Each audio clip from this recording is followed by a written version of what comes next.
Hi, and welcome to Digital Underground Podcast, a show where we highlight innovators, trends, and hidden figures shaping Brunei's digital landscape. So, I'm your host, Bats, here to take you behind the scenes and into the minds of the people building Brunei's digital landscape. So, joining me today is someone at the forefront of cybersecurity and blockchain innovation in Brunei, Zara Laila. So, she is a blockchain consultant at ITPSS and actively involved in major national projects like the National Digital Identity. She is also a PhD candidate and also teaches digital forensics and blockchain at UBD. That is a lot of roles. And talk about girl power. But then, before we dive deeper into all these titles and names, let's get to know you better as a person with a quick Q&A. Are you ready? Yeah, sure. All right. So it's easy questions such as, so number one, what is one thing you absolutely need to start your day right? I need to find my baby and kiss him. Okay, that's very cute. All right. Second, what is your favorite way to relax or unwind? Watch horror movie in a dark room. The idea of that just stresses me out because I'm not a fan of horror. So, what is a fun fact about you that most people wouldn't guess at first glance? I'm multiracial and speak 4 different languages. Oh, really? Yeah. What race? No, what race? I'm Chinese, Filipina, And what languages do you speak? English, Malay, Tagalog, and Chinese. Makes sense. Makes sense.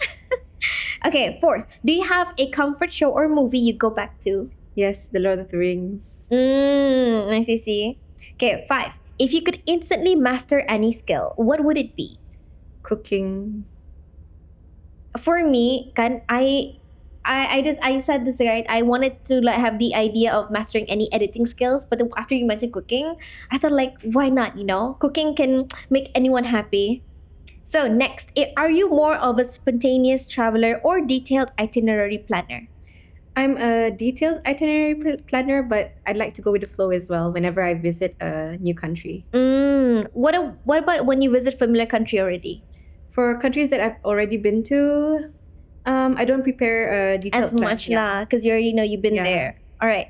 What is your go-to meal when you had a long day and need comfort? Nasi Padang from Rumah Makan Nasi Padang Sengkurong. Okay, shout out to Rumah Nasi Padang Sukurong. Is it just Nasi Padang? That's the order. Yeah, Nasi Padang, but I like it hati buyah. Yeah. Please, I haven't eaten. Okay. If your life had a theme song, what would it be? It would be It's My Life by Bon Jovi. Okay. What is the best advice you've gotten and who gave it to you? The best advice I've ever gotten in my life would be from the daughter of the Prime Minister of Malaysia. Her name is Nurul Izzah Anwar. Mm-hmm. So she's told me that, Zara, if you ever get into a position of power as a woman, you need to support other women.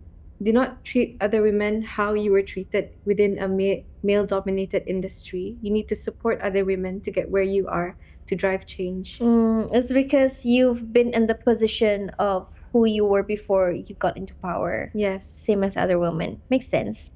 Okay, last. What is something that recently made you smile or laugh? It would be my son. Oh, okay. Why? What did he do? What did he do? He does a lot of things that make me. He actually does a lot of things that make me smile. Sometimes it would just be like spontaneously calling me, like from far in the room, from the other side of the room. How old Which is is very he? random. 2 years old. Oh, and he calls you apa? Mama, mommy. Yeah, he belum lagi tambos, tapi he calls me Mai. Mai.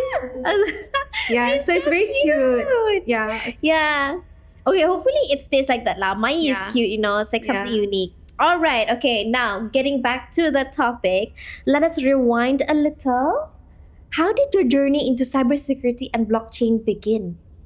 So my journey in cybersecurity, it wasn't actually a straight line lah. Oh. I started off with computer science for my degree. Actually, before that, I actually wanted to be a neurosurgeon, the first Brunei What? neurosurgeon. Okay. Ambitious kan? Oh. Pasal atu macam that was what was wanted of me lah from my parents. Tapi Oh. I decided like, okay, it's time I'm old enough. I should be able to choose my own path. So I started going to computer science. Mm. So I did my computer science with the University of Chester, where I realized that I had a talent for web development.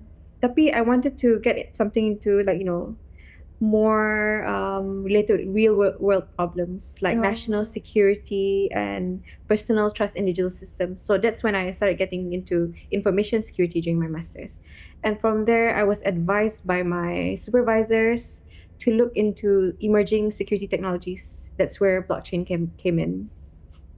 That is a lot of words that I'm not familiar with. But what drew you to blockchain specifically? Like, is it the technical challenge, the philosophy, or the potential of it?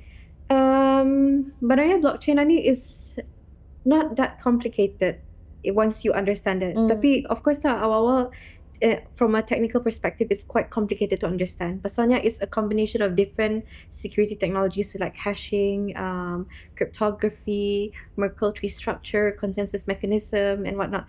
Tapi for someone who's naturally in the cybersecurity industry, this would come naturally to them.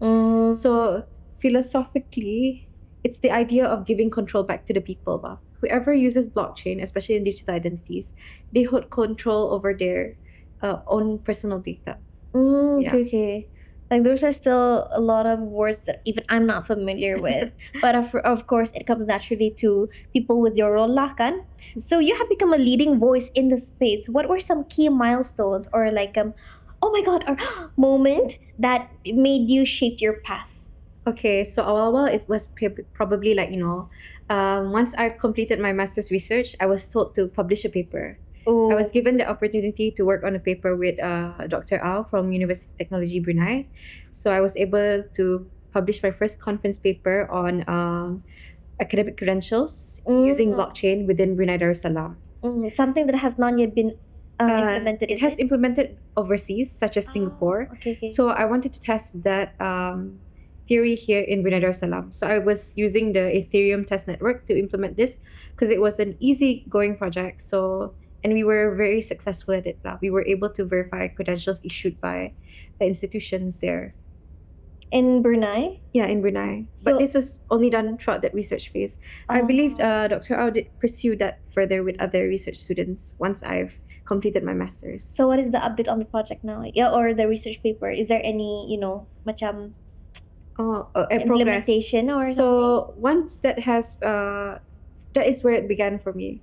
So right now I've tried to apply the same idea into digital credentials. So that would be the digital identities. Oh, okay. Yeah, okay. so that's where my expertise was acquired by the IT Protective Security Services Oh, I see. into developing the national digital identity solution. Now you mentioned that, right? So you've contributed blockchain expertise to Brunei's National Digital Identity Project. So can you walk us through what the project was about literally and how blockchain fits in? Okay, so countries like Malta, Masani, they have implemented digital identities. So people would be able to transact online, high level banking solutions and whatnot using their digital identities. So this has made things easy. But they were using a public and private key infrastructure, PKI. So this is not something that is what we were trying to do, but rather we wanted to come up with an alternative solution that can be used across different industries in Brunei, connecting bridging that gap between the private sector and the government sector with a low-cost solution without changing the existing infrastructure.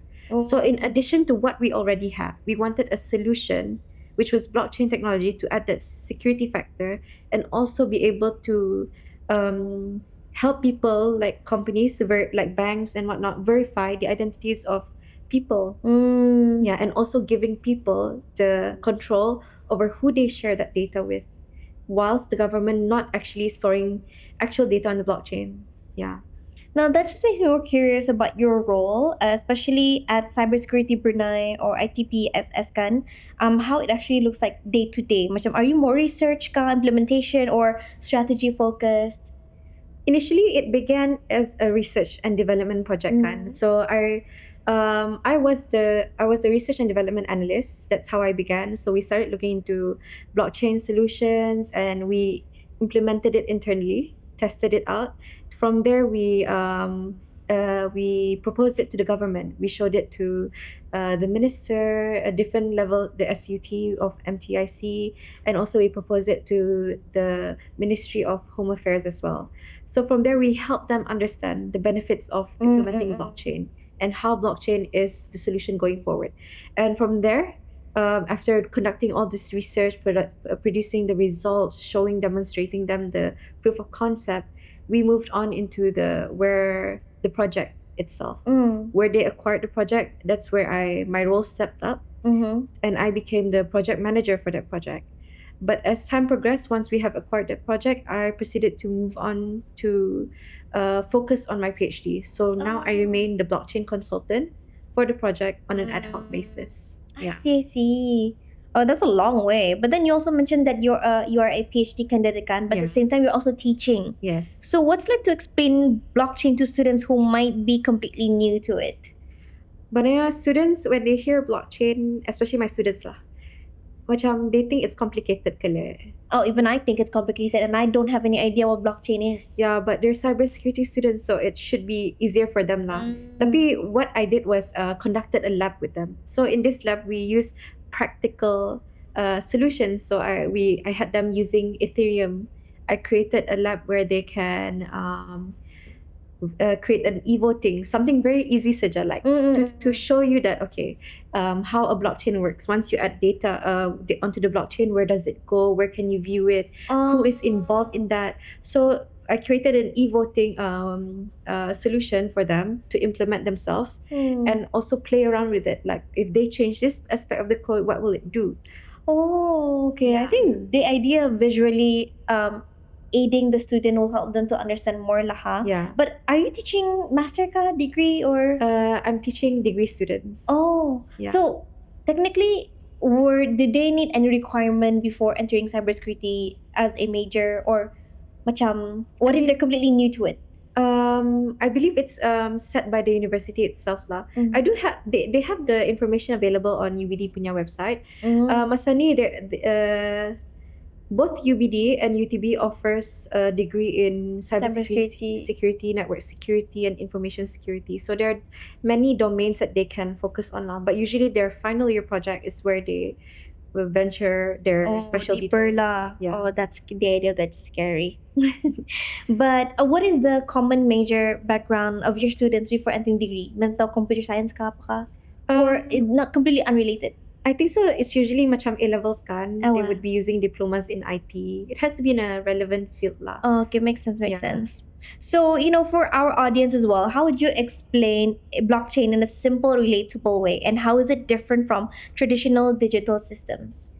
So let's imagine this room right now. There is One, Five two, of us. three, four, five. Yeah. So can you imagine that 5 of us has a notebook of what we're doing, a notebook of the same thing, what we're doing with each other. Like I've transferred you this amount of money, and they would have that copy of that transaction as well. But in addition to that copy of that transaction, we laminate that page. So you cannot change it. It's there.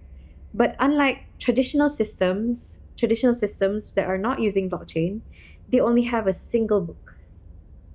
So it's not like one person it's only one person with that book. So you would have a copy of that book, and maybe just in case you lose that one, you have another copy of that book. Oh. But that's just you. So you are the central authority for that. But with blockchain, everyone has equal authority of that. But what happens when it comes to privacy? Privacy. So there are different types of blockchain, Banarya. There's private blockchain and there's public blockchain.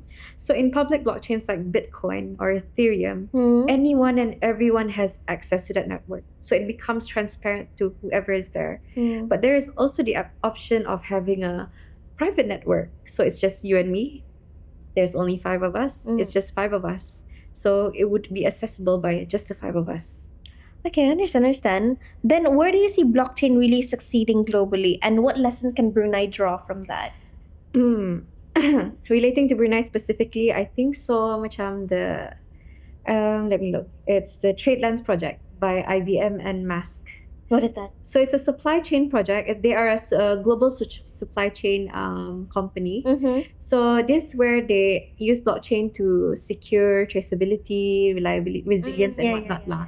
So I believe that can be used in Brunei Darussalam in terms of halal supply chain. Oh. Yeah, let's say from a source directly to your table, we can implement that because right now Brunei is seen as a trustworthy halal hub for certification. Like if a food comes directly from Brunei and it says it's halal, And then no you can other trust country it. would question it. Oh, it's Yeah. from Brunei. Okay, so that is an opportunity for us to explore further. Let us become a certification hub for this. Let people who have purchased food from Brunei know exactly what their food are, the ingredients are, where it's come from, in every stage of from the source directly to your table. Mm. Yeah. Then how does blockchain aligns with Brunei's digital economy master plan 2025? So the Digital Economy Master Plan 2025 focuses on Brunei becoming a smart nation. So within that plan, there is the digital identity and also the digital payment hub. Yeah. So these are two things that would benefit from the use of blockchain technology. Mm. But of course, for me, the digital identity before anything else has to come first, because with digital identities in place, it's easier to conduct eKYC for payments. EKYC. Yeah, so it's called electronic Know Your Customer. Oh. So with blockchain, with our digital identity project there, we can verify a person. In addition to their digital IC, they would have to first verify their identity. So they go through a biometric liveness test. Mm. They would turn their head left and right just to make sure that it is that person there. Pada you go to a counter and get that digital ID yourself. Yeah. Yeah. So this eKYC helps with finance and banking. So applying loans, applying for an account, and whatnot. Oh. It makes it easier, kan? Yeah. And it's not just that applying to schools. It makes everything easier for everyone. Smooth lah macam Yeah. just thinking about it makes me like wow maju Brunei. Yeah. So that's why digital ID has to come first. Yeah, that makes sense. And how is that project going on so far? Alhamdulillah, from what I've heard from my colleagues, it's doing fine so far lah. How long has it been in the working? Because of the fact that it has government involvement and they are the key stakeholders. It also requires like macam alignment with policies and their TPOR. So we have to make sure that everything aligns in place with their needs. So this has actually taken years. Oh, Maybe years. 7 years of convincing, another like 7 years. 2 It's to been 3. that long already. Yeah, just to convince. Just to convince. Yeah. But I heard it's going well now. Yeah. Okay, that's good. That's good. I want to live in a Brunei digital economy, you know? Yeah. Okay, so you mentioned like Brunei could be a potential halal certification hub as well, right? So what other sectors in Brunei that could benefit most from blockchain adoption? Kalau the easiest way lah for direct implementation, like if we want to do it today ka, tomorrow or the next week, it would be to use a solution that's already there. I created the academic credentials. Yes, yes. So that's already a proven use case. They should just implement it at Tarus. Yeah. So this would allow macam, let's say kan, I'm a student, I'm a graduate who wants to apply Kraja overseas, tapi they want to verify that my academic credentials are real kan. They just upload the academic credentials onto a website and it shows that okay, this credential has not been modified or tampered with. Oh, Okay. so all your information regarding your, I don't know, sijil or something like that Oh. is inside the credential though. Yeah. Just makes life so much easier. Yeah. Because I've also had this macam applying to another university ka in other countries. They require this.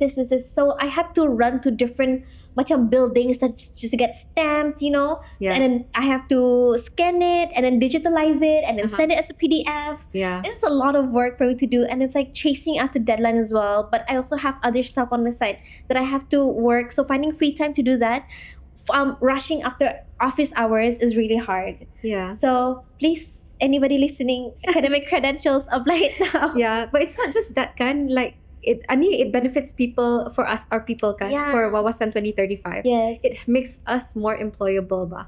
And the thing is, it's also gonna help our the government in terms of hiring, the process of having to easily automatically verify the certificates by obtaining that data directly from the digital identity, where you can upload your credentials arah digital ID punya app. Kan apply kerja, you don't even have to fill in the form manually wah. Terus automatically just scan the QR code, terus masuk into their system. Kan it would be so easy. Even hearing it also makes like sounds like honey butter. Yeah. So okay, you mentioned as well, ano kan, about the academic credentials. So that already shows the the promising future that Brunei can have if we could just implement that one thing easily. But then, other than that, right? People often think cybersecurity is about protection, while blockchain feels like innovation. So how does these two work together? So cybersecurity ni yeah ensures protection kan from Yes. external and internal. So they have like different factors like influencing cybersecurity ba. So you have to ensure cybersecurity within your own organization and protecting it from external attacks as well. Tapi where blockchain comes in is like an added layer of security ba. Like so let's say you lose, imagine like the example I gave today. Yeah. You lose your book, where does it go? You have to get your backup book. So you're only left with one book. Mm-hmm. Tapi if the whole organization has a copy of that, They can then, give you the copy. yeah, you are insured betul. But not 100% of course. I see. Yeah. But then, okay, what role do decentralized technologies play in securing digital identities, systems, and data? Okay, when we're talking about decentralized means we're removing that central authority. Mm-hmm. Everyone has equal rights over the system and how we protect it. So that's my take on it lah. Then how do we so is it still possible to use blockchain while having a central system? For example, because we are very government driven gun, so I'm sure that public won't be able to have same access as government. So does that work as well? For the digital identity project, memang it works on a permission blockchain lah. It's a private blockchain available to the people of Brunei saja. So this is something that we've designed specifically because, like I mentioned earlier, not all blockchains are the same kan. Yeah. So this gives the government a certain level of authority over the blockchain. While having the people of Brunei being able to access it lah, Yeah. but at the same time not accessing other people's. Yeah, it gives people their own control over their own data and Yes. who they share it with. Okay, makes sense. Then, okay, maybe let's bust a few myths, kan? Is blockchain just for cryptocurrency? I always get that question. Oh, Awal really? sudah, yeah. Benarnya like when people join my Classes, talks or classes, they always say, oh, they always ask about cryptocurrency ba. So cryptocurrency is it's a gift benarnya.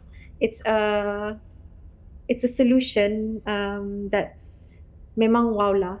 Tapi we don't want to just look at cryptocurrency. We want to look at the underlying technology behind cryptocurrencies. So cryptocurrency is just like cryptographical currency. So cryptography is a security feature as well in cybersecurity.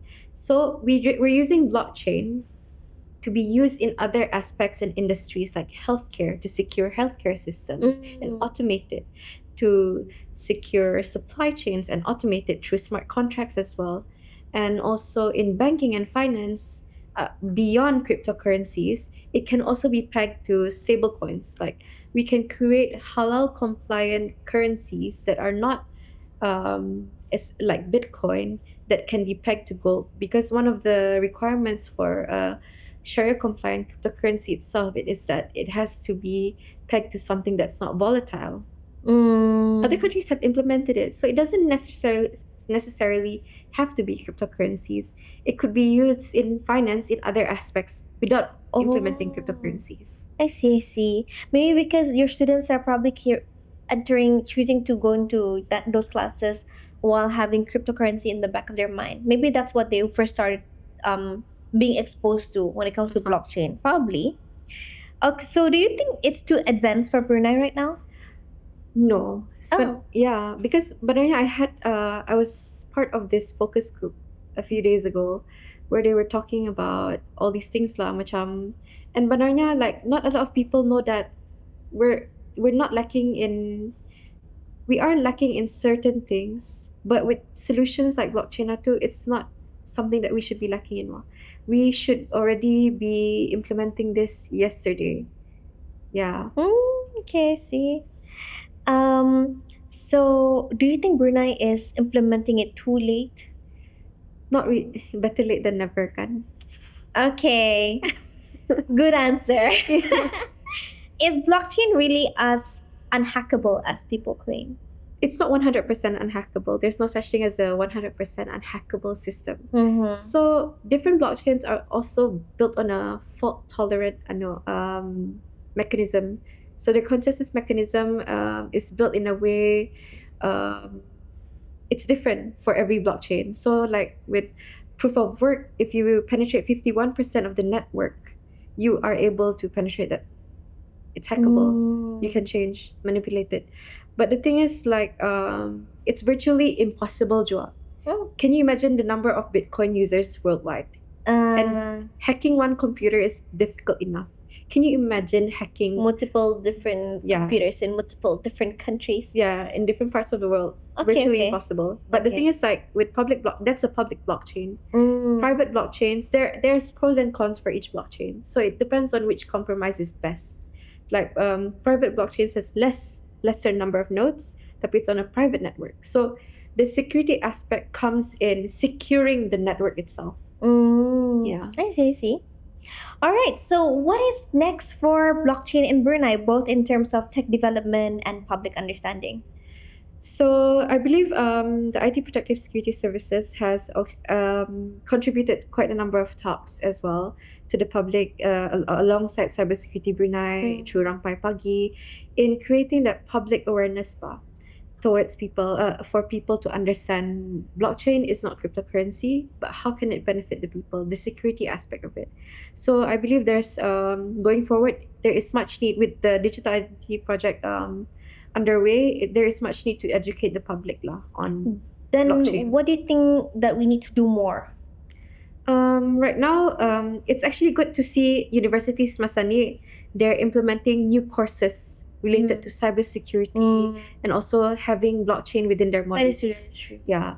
Also, one thing I believe would work would be to provide training on blockchain in addition to other trainings already provided by AITI to people. Make it an essential skill. Yeah, faham. So Brunei is known for being cautious and regulation first, kan? So what kind of policy support would you like to see in the next few years? Thinking outside blockchain, kan, I believe that our country would benefit from a regulatory sandbox lah. What? Regulatory sandbox. This A allows regulatory sandbox. Yeah, so people would be able to test and innovate their ideas lah. Oh. Yeah. So let us not I don't want our country to fall behind on these innovations. If I can tap into it, so can you. So can anyone in this room and outside. In my understanding, is it like building an innovation for the country but testing it out lah, maybe like a competition. Yeah. To see which innovates better for wawasan 2035. And also maybe provide them with the resources. Masani, from what I understand, is the IT Protective Security Services, we memang try to help people innovate their ideas, especially students who are interning with them as well. But so we don't want to lag behind, kan? We want to move forward. And how can we contribute to the country other than to train our own people, educate them, and enhance their skills? Faham, yeah. Now, what advice would you give to young Bruneians, especially girls, who are interested in tech, cybersecurity, or blockchain but aren't sure where to begin? So one thing I should mention is that according to the ISC Square, Masani, only 22% of the cybersecurity industry is made up of women. That's so sad. 22% only? Yeah, sedangkan like half of the world population is women. So you know what this means, kan? Like we're missing out on about 30% of ideas, Oh, kan? Yeah. Like how long did it take for Brunei to really push through with this project until I came along? Not so much credit to me, kan? Yeah. Tapi it took a woman. But are you the first woman blockchain consultant in Brunei? I hope I'm not. Tapi like you think you are? Yes. Okay, hopefully you will be the icon for, young Bruneian girls to be able to pursue a blockchain or tech industry which is male dominated lah jo lahat. Yeah. And with this insight kan, it'll help the women out there to think that, oh, it's not as intimidating or scary as it looks. It's something that as a woman as well, we can use our brain to give something back to the country and for Yeah. to fill in the cybersecurity lackingness of women. So Zara, thank you so much once again for your clarity, insight, and for helping us understand how blockchain isn't just a buzzword but a tool for building trust, resilience, and digital sovereignty here in Brunei. So for those anyone curious on how to reach out to Zara for more consultant, on how to start in this industry as well, you can reach out to her through your LinkedIn Yes. You can find my name Zara Laila on LinkedIn. and just DM her and follow. She's friendly. She follows anyone from Brunei.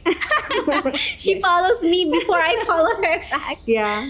Yeah. You gotta know your people. Be sure to follow Digital Underground Podcast for more conversations with the people quietly shaping the future of our digital landscape. So until next time, stay curious, stay secure. Bye.